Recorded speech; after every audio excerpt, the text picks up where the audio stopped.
Hello everyone. आज जुमा academy में आप सबका स्वागत है। आज का जो हमारा लेक्चर है वो अभी जो काउंसलिंग शेड्यूल आया है ए आई A P G E T 2022 की जो एग्ज़ाम हुई उसके रिलेटेड जो काउंसलिंग प्रोसेस स्टार्ट होने जाने वाली है 5 जनवरी से 2023 से, तो उसके बारे में हम आज देखेंगे। जैसे कि आप सबके पास अब अपने अपने रैंक भी है, अपना रिजल्ट भी आ गया है और आज हम देख रहे हैं कि 2-3 दिन पहले जो ये शेड्यूल आया है वेबसाइट पे double A triple C PG counselling की जो वेबसाइट है, तो ये जो शेड्यूल आ गया है तो अभी थोड़े ही दिनों में आपकी काउंसलिंग प्रोसेस स्टार्ट होने वाली है। अब हालांकि कर्नाटक के एक स्टूडेंट ने आरटीआई फाइल की है, जो बोनस मार्क्स मिले और जो क्वेश्चन कैंसिल किया गया उसके रिलेटेड। तो वो जो भी कोर्ट का और एनटीए का जो भी फैसला होगा या जो भी उनका डिसीजन होगा वो 5 जनवरी से पहले आ जाएगा। हालांकि अगर कुछ भी चेंज नहीं हुआ तो 5 जनवरी 2023 से आपकी काउंसलिंग प्रोसेस स्टार्ट हो जाएगी। तो आपकी जो काउंसलिंग प्रोसेस है वो टोटल 3 राउंड में होगी और एक स्ट्रे वैकेंसी राउंड होगा। फर्स्ट राउंड में आपको क्या करना है, तो जब 5 जनवरी 2023 से रजिस्ट्रेशन और पेमेंट स्टार्ट होने वाला है, तो जो सभी कैंडिडेट है जो ऑल इंडिया काउंसलिंग में भाग लेना चाहते हैं या अपना एडमिशन ऑल इंडिया इंस्टीट्यूट में करवाना चाहते हैं, तो वो इसमें रजिस्ट्रेशन और पेमेंट करें। हालांकि यहाँ पे जो टाइम पीरियड है वो 11 डेज यानी 11 दिन दिए है, लेकिन आपको लास्ट दिन तक वेट नहीं करना। जिसको भी रजिस्ट्रेशन करवाना है वो उसी दिन 5th या 6th 2-3 दिन में करवा दे और पेमेंट भी साथ में कर दे। अभी उसके बाद 6 जनवरी से लेके 15 जनवरी 15 जनवरी तक चॉइस फिलिंग और लॉकिंग होगा। यानी आप जो भी चॉइस फिल करना चाहते हैं तो वो आप कर पाओगे और लॉक भी कर पाओगे, लेकिन लॉक करने में आपको जल्दबाजी नहीं करनी, वो आप लास्ट दिन भी कर सकते हो।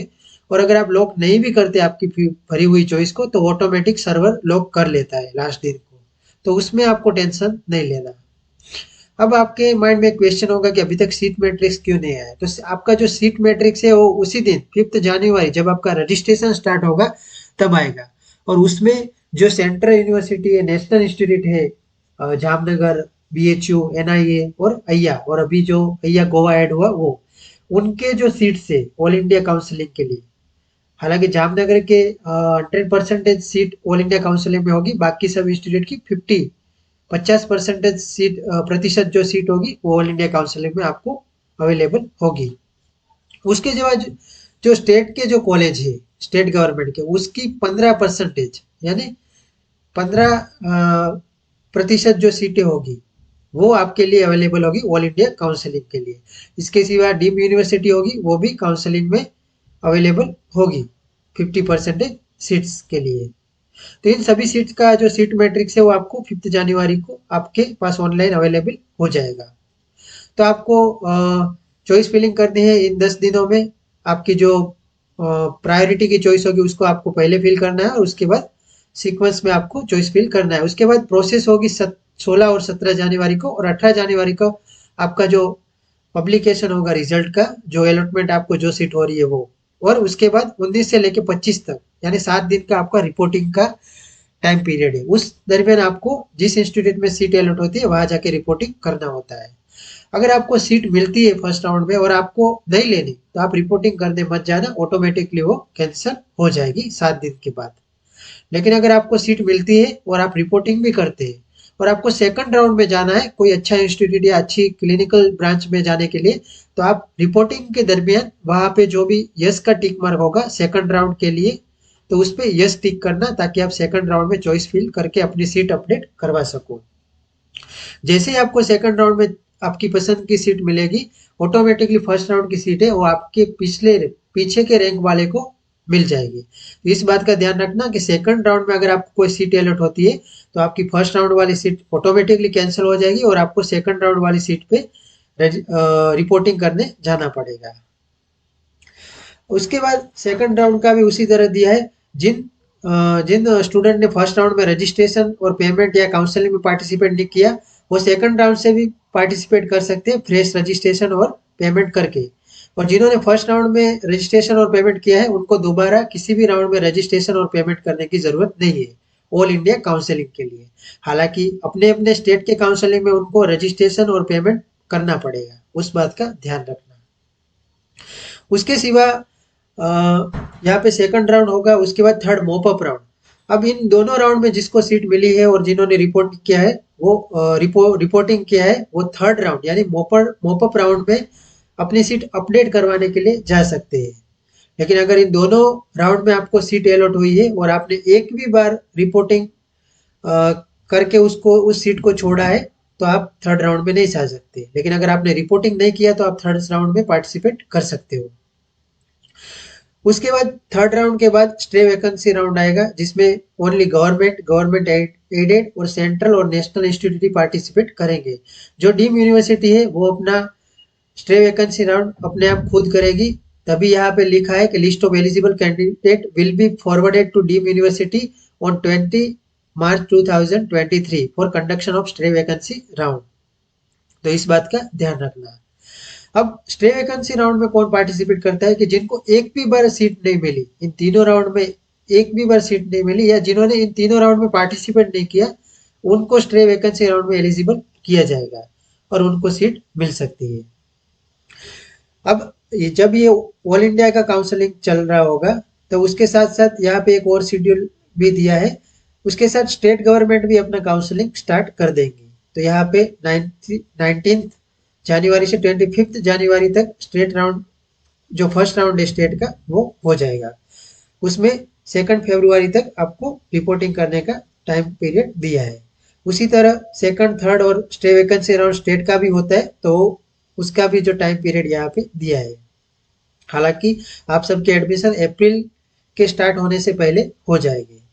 अब इस दरमियान जो आपके पास अभी आज से लेके 5 जनवरी तक का जो टाइम पीरियड है, उसमें आपको क्या करना है, तो आपके जो भी डॉक्यूमेंट है उसको एक बार चेक कर लेना है कि आपके पास अवेलेबल है कि नहीं। क्योंकि लास्ट टाइम पे कई बार होता है कि कोई डॉक्यूमेंट मिसिंग होता है, तो उसको नया निकलवाने या डुप्लीकेट निकलवाने में बहुत सारा टाइम जाता है और वो काउंसलिंग प्रोसेस में पार्टिसिपेट नहीं कर पाते।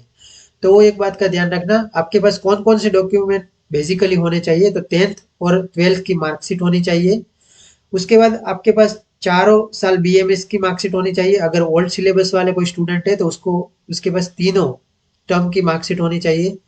इंटर्नशिप कंप्लीशन सर्टिफिकेट होना चाहिए। उसके साथ साथ डिग्री सर्टिफिकेट या प्रोविजनल डिग्री होना चाहिए। कई कई स्टेट में डिग्री सर्टिफिकेट 2-3 साल के बाद मिलता है, तो प्रोविजनल डिग्री आपके पास होनी चाहिए।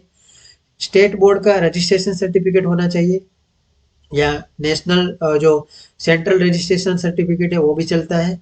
उसके सिवा आपके पास अगर कोई कास्ट से बिलोंग करता है, एससी एसटी ओबीसी या ईडब्ल्यूएस, तो उनके पास कास्ट सर्टिफिकेट होना चाहिए। उसके सिवा ईडब्ल्यूएस वाले हैं तो ईडब्ल्यूएस का जो सर्टिफिकेट होता है वो होना चाहिए।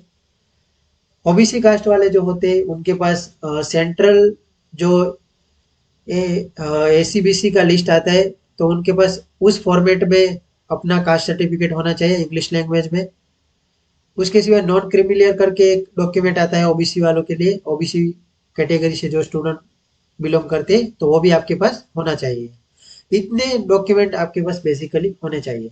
अब इसके सिवा कई कई स्टूडेंट को कंफ्यूजन रहता है या क्वेरी रहती है कि टीसी या माइग्रेशन सर्टिफिकेट, टीसी का मतलब होता है ट्रांसफर सर्टिफिकेट और उसको माइग्रेशन सर्टिफिकेट भी बोला जाता है। तो उसकी ज़रूरत आपको अभी नहीं पड़ेगी। वो जब आपका एडमिशन हो जाए, कंफर्म एडमिशन हो जाए कि आपको अभी इसी इंस्टीट्यूट में रहना है, तब उसकी ज़रूरत पड़ती है। तो वो आपको एक टाइम लिमिट देंगे, जो जिस इंस्टीट्यूट में आपका एडमिशन हुआ है, कि अभी आप जाके लेके आओ या अभी इस डेट तक आपको सबमिट करवाना है। माइग्रेशन और ट्रांसफर सर्टिफिकेट जो टीसी होता है, उसका मीनिंग होता है कि आप अगर एक यूनिवर्सिटी से दूसरी यूनिवर्सिटी में आपका एडमिशन होता है, जैसे कि राजस्थान की कोई सर्वपल्ली राधाकृष्ण यूनिवर्सिटी है, उसका एडमिशन अगर कोई महाराष्ट्र की यूनिवर्सिटी में होता है या फिर बीएचयू की यूनिवर्सिटी में होता है, तो उनको वो सर्टिफिकेट की जरूरत पड़ती है।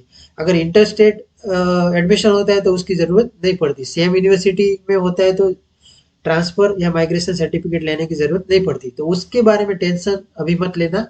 अभी आपको बस इतना ध्यान रखना है कि आपकी जो भी डॉक्यूमेंट है वो आपके पास सही सलामत है। दूसरी बात, अगर किसी के पास डिग्री सर्टिफिकेट नहीं है तो प्रोविजनल डिग्री से काम चलेगा। और ये जो 5 जनवरी से आपकी काउंसलिंग प्रोसेस स्टार्ट होने वाली है, तो उसमें लेट किए बिना जितना जल्दी हो सके उतना जल्दी रजिस्ट्रेशन और पेमेंट कर लेना, क्योंकि कई कई बार लास्ट डे तक वेट करने पे उसका सर्वर डाउन होने से वो नहीं हो पाता, तो उसमें दिक्कत आएगी। तो उस बात का खास ध्यान रखना कि जितना जल्दी हो सके उतना जल्दी रजिस्ट्रेशन और पेमेंट कर लेना। तो ये काउंसलिंग के बारे में अभी इतनी डिटेल अवेलेबल है। उसके सिवा ज़्यादा डिटेल जो भी होगी वो जो ये AA CCC.government.in वेबसाइट है एडमिशन कमेटी की सेंट्रल काउंसलिंग के लिए, तो उस पे अवेलेबल होगी जो भी होगी वो। अभी जो यूजी का काउंसलिंग चल रहा है उसकी प्रोसेस यहाँ पे वो लोग टाइम टू टाइम अपडेट कर रहे हैं और उसकी प्रोसेस भी चल रही है। और आपका जो भी प्रोसेस होगा पीजी काउंसलिंग के लिए वो इस कॉर्नर में आएगा। अभी तक कुछ अपडेट नहीं हुआ तो आप टाइम टू टाइम इसको विजिट करते रहना इस वेबसाइट को। जो आपको अगर कोई क्वेरी हो तो इस पे पुराने साल के जो रिजल्ट और सीट मैट्रिक्स है वो भी अवेलेबल है, तो वो आप पुराने साल के भी सीट मैट्रिक्स देख सकते हो। तो वो इंफॉर्मेशन यहाँ पे अवेलेबल है। तो ये सब चीज़ आप इस वेबसाइट पे देख सकते हो। इसके सिवा जो भी अपडेट होगी वो हम हमारे जो टेलीग्राम चैनल है जिसकी लिंक इसके बायो में अवेलेबल है, हमारी जो यूट्यूब चैनल है उसके बायो में अवेलेबल है।